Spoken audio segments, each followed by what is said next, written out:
Hello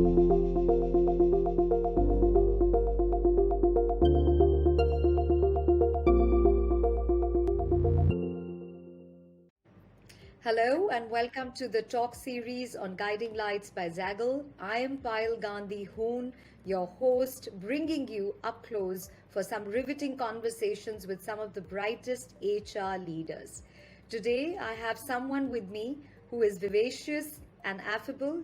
She started out with working with an NGO, then, after a stint in hospitality, she moved on to working for one of the largest Indian multinational restaurant aggregator and food delivery company. And recently, she's also been recognized by People Hum as one of the 40 leaders redefining HR in e-commerce. On that note, I'd like to welcome Daminee Sawhney, Vice President, Human Resources and Operations at Zomato, to be the guiding light today. Welcome, Daminee. Thank you so much, Payal, for your kind words. It means a lot. Extremely glad to be here and excited as well.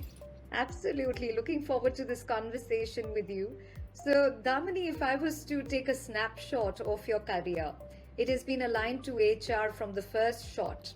How did you really zoom into HR?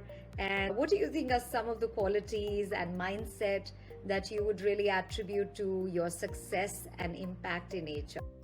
I think one of the key traits to be a good HR leader is compassion. And in our recent conversation yesterday with someone, they were telling me how compassion has become a learned muscle for them and not a natural one. And honestly, people feel that if you are not compassionate or you don't have empathy naturally, you can't be good at HR or being a people leader, but that's not true. These are skills that you can work on and you can learn. So do not let people tell you or let you believe otherwise. I think every skill can be learned. So, Daminee, my second question really is, in a career that is people driven, can you take a close look at one or two challenging instances that you faced, especially from the HR lens? And what has been your mindset and approach in overcoming these challenges? As an HR professional, one of the major things that you have to do, a critical part of your role, is to be able to develop real connections with people and motivate them, right? Like I mentioned earlier, compassion and empathy are keys to this role. This is something I had naturally, so it's not a learned trait for me. But having said that, it can go on the other side of impacting you personally as well, right? And I've heard enough people saying that, you have to learn how to be compassionate and empathetic. For me, it was the other challenge. I had to learn how to be less empathetic and less compassionate, so to say, so that it doesn't impact me personally. So I remember in 2018, I took a pause in my career for about a couple of weeks. I thought it would be much longer, but I got my answers in a couple of weeks. I started realizing conversations that I was having with people, I was taking them back home. And personally, they had started impacting me. Your first instinct is to detach, to be able to, whenever you are doing something in excess, the extreme is to detach. So I started actually stepping back and detaching a bit. And then it took me a couple of months to actually find that balance where I could be compassionate and empathetic at the same time. From a Zomato lens, I think the key challenge has been building culture and inculcating a founder's mindset. We are growing really rapidly, and I think the biggest challenge for us is to have every Zoman, our people we call the employees at Zomato. So every Zoman needs to have a founder's mentality or a founder's mindset where they act and behave as founders, right? And thanks to the pandemic, it's only become a bigger challenge because you're meeting these people only on a 4x4 screen. We are on over 1,000 cities now. So that's a huge challenge. And we have people from different regions, you have people from different generations, and one solution doesn't fit all. We have kept our ears on ground. We have a team that talks to people, makes sure that we have a pulse of the organization. And it's surprising, but the entire organization also doesn't have the same problems. If you deep dive into different cities, into different departments. Every problem is specific to a certain sect of people. So we are looking at those problems and then creating solutions around them that are specific to those particular set of people. I think apart from that, a way for us to understand how the pulse of the organization is, we see how many ex-employees want to come back to Zomato. Do people post-parental leave or long leaves come back? Right? Our attrition numbers, all of these things. And I think for the last decade, I could say we've worked really hard to ensure that people feel we before me. Those are some key things at Zomato, to learn, unlearn, and relearn, because the environment is so fast paced, and if you don't keep up to it, if you keep to your old learnings, it's very, very challenging. So I think these are some of the things we've been able to drive as the HR team at Zomato. And yes, there's a long way, there's a lot of work to do, but I'm proud of what we've got to till now. Wonderful, Daminee. So I like the fact where you spoke about your own personal challenge as a leader, and I think what's really coming out of it very clearly is being self-aware of yourself. And like you said, a trait which can be a strength, if really overused, can actually take you to the other end of the spectrum. So the idea is to really be self-aware. The second is to acknowledge it. The third is to action it, which you did, and you had the courage to be able to do that. And that's really pleasant and refreshing to see in today's day and age, to be able to really listen to what one needs as a leader. Because you rightly said, it's about replenishing yourself so that you can really boost up everybody there. And dissociating. So I would say, like you said, the technique really from one of the behavioral sciences, it's called NLP, neuro-linguistic programming, that how can leaders associate if they need to and dissociate so that it does not impact their interactions and interventions. So that's fantastic. From the second perspective, the challenge that you've shared in terms of Zomato creating, the mindset of people being founders. I think what might be interesting, if you have any one or two examples that you'd like to share, when you said people are spread across the length and breadth of the country, there are probably 5 generations at play right now in the workforce. So is there any one or two things that you want to share that you're doing at Zomato, which is really taking care of creating a founder mindset and also culturally churning it out? I like the fact you added the retention rates, and people coming back from their long leaves, for instance, is clearly an indicative. So if you can give one or two examples, I think that will be really of benefit for the audience. I think our focus has been growth and having a learning mindset at Zomato. And like I said, because people are spread over the country and the globe, we encourage people for self-learning. We provide them the right tools, but at the same time, I'll draw a comparison to the school, right? Everyone gets the same learning at school, but some people choose to learn and shine and some don't. It's very similar to organizations. You can provide all the possible L&D tools and you still have people not learn enough. So at Zomato, we really encourage people to learn and grow. And we've attached some rewards to it. People are wired in this way. They like to be recognized. It's human behavior. So what we do, we give people the opportunity to work with leaders of their choice, right? They are allowed to move to places for better growth. So these are opportunities given to people at the front line. So if someone is doing well, he can directly work with the CEO if he chooses to. These are options that we've given people in the past and we've seen them shine in it. So I think there's a direct impact on our front line, and it encourages people to do better, to learn, to be able to take these opportunities. So now I'm going to move on to really what is the theme of the day and this conversation. Life is about playing and overcoming shadows to let the light emerge. And today, in the spirit of the theme of guiding lights, I'd like to ask you, who have been some of your guiding lights in your life? How have they shaped your thinking, your approach in work and life? If you can share, of course, about them, and what are some of your key learnings that have really turned things around for you in your life as well? The first would be, and an obvious one for me, would be my basketball coach, Bhandari sir. He's the person who instilled the value of believing in yourself. I was all of 13 when I met him for the first time, and he changed me as a person. Skills like leadership, leading a team, standing up for your team, the importance of being a team. These are things that we use at work today. But we learned all of this on the basketball court. I think today, if I do that even to a small set of people, it's because I learned it from him. To plug in another person who is key in my life is my house help. I hate calling her my house help.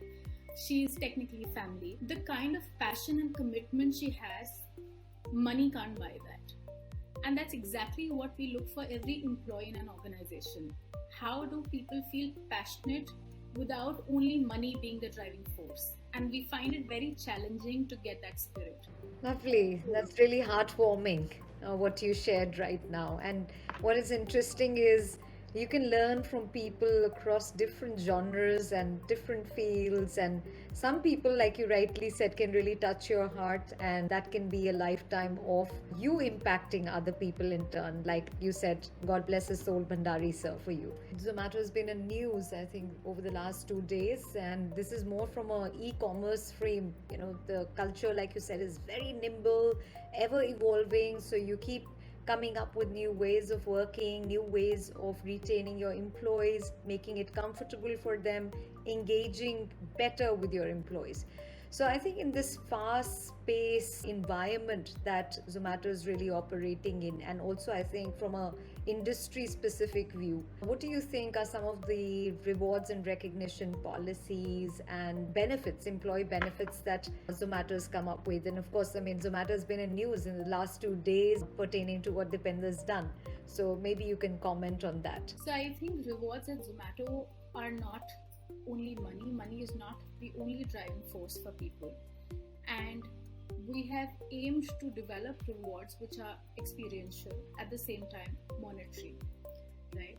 So we have things like I mentioned earlier, if you do well at Zomato, you can choose a mentor to work with, a manager to work with, a leader to work with. There are of course ESOPs in place. We've had other rewards where we have also involved families. So recently, one of the businesses we had done, everyone who had done well in the business, we had made scrolls for their parents, thanking parents for the kind of children that have come into Zomato. Some of the other policies that we have made as an organization and extremely proud of, one of them is equal parental leave policy for all sexes. What we did is we've given 6 months leave to mothers and fathers, which was almost unheard of in India 3 years back. This is 2019 when we rolled it out, and about 200 fathers have already used this. So I know the gap, it's a huge gap for us to fill. But what it did is it started conversations in the industry. And a lot of other organizations have started a step in the direction, not maybe 6 months, a couple of weeks to a month. I think nothing over something like this is great. So that is a policy that has really made some, conversation in the industry. The other is the period leave policy, which was released in 2020. About 1,200 women have already used this policy. And what it did, it was not only a policy, it made uncomfortable conversations around period easier, right? We have an internal tool that we use for communication.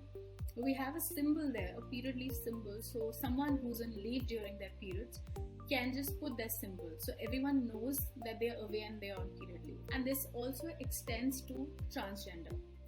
So our period policy is for women and trans. Phenomenal, absolutely phenomenal, and especially extending the 6-month parental leave to men as well. I think it's really a phenomenal move. And of course, what Dipender's done in terms of, taking his ESOPs vested, and he's extended it to the employees and their families. I think that really speaks volumes. So phenomenal. Thank you for sharing that. So we're going to move on to now a panoramic view of HR, and we're going to be talking about some HR trends, Daminee. We are in the phase of a digital transformation and engaging diverse workforces. Hybrid work is coming back, and organizations are rethinking their work models. So it'll be nice to hear your views on how HR has really moved from the back and middle ground to the foreground, if I may say so. And how do you think post pandemic HR is really changing, or in terms of the face of HR has changed, or maybe the recognition of what HR is growing tremendously, because this is an endless debate, has been happening over I think many years, but because of the pandemic this has really come forth. To start with, I'm not a fan of trends because trends come and go, very honestly. I think you need to stick to basics and things that are going to impact in the long term. There were things that we thought of back in 2012 for Zomato, and they only came live in 2017. Also, the problem with trends is that they don't fit all organizations. Every organization is at a different stage in their growth. So I think for HR leaders, it's important. I'm going to say something which is not a popular opinion. Do not get trapped into trends, because they might or might not be for your organization. You need to have your ears on ground. See what is making sense for your growth stage at this point. Digitization for a new startup might not be the key. It might be for a more stable organization, or an organization which has been in effect for the last couple of years. Speed for startups, for fresh startups, is more important than processes. So I think you have to weigh what works for your organization. So we let people take a call. People who are comfortable coming to office and find it productive to be in office, it's their call. Versus people who find it more comfortable being at home. I'll be not honest if I say there wasn't a pressure, because all organizations were suddenly switching to something, right? And there were decisions out every day that you would read news. A particular organization has moved to completely hybrid or back to office. But we kept to what we believed, that not one solution fits all. So give people the flexibility to choose and allow them to take their decisions. That's the best way for them to bring their best versions to work. I know now that you shared that you're not a big fan of trend, but really I'd love to know, is there anything in particular that you are following very closely in HR which may be trending, or it's been your all-time favorite that you may want to share with the audience? Sure. I think automation, digitization is something that we've been talking about for the last decade, to be honest. It's a tech company. It comes to us naturally. But when it comes to people processes, it takes a backseat. So that's something which is trending now, but that's something that I've been following for a while. And I think we've been focusing more on making sure that things that can be automated, that doesn't need humans to work on, we get them digitized. So we're working on automation very closely of human resource processes. And where do you usually get your insights from? What sources do you refer to, or what trends do you follow when it comes to automation and digitalization? I'll be honest, we are in communities where we have other HR professionals talk. Internally, you get a sense on ground. What are the things? I think the team itself, the leaders at Zomato, it's a very passionate team working towards it.